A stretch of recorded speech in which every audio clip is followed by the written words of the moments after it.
Adın düştü sessizliğin içine.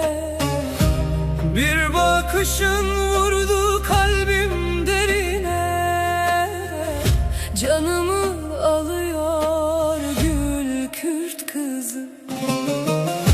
Hela gözün gece gibi, saçların rüzgar misali. Bir gülüşün yetiyor ya, yanıyor bu deli gönül. Şeker misin, bal mısın sen Kürt kızı? Dağlara düşen bir yaz mısın Kürt kızı? Bir bakışın yetiyor ya, Can telef ediyor gül Kürt kızı.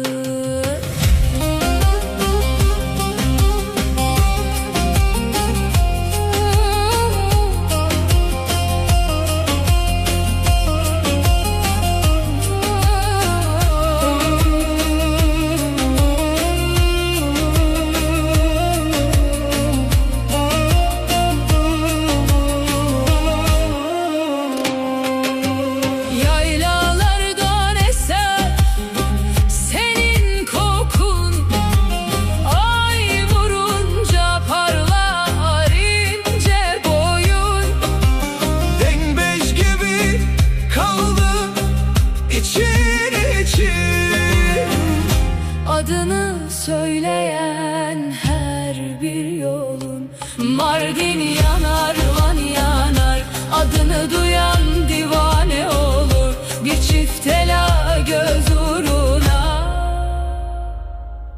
Bu şehirler bile susar.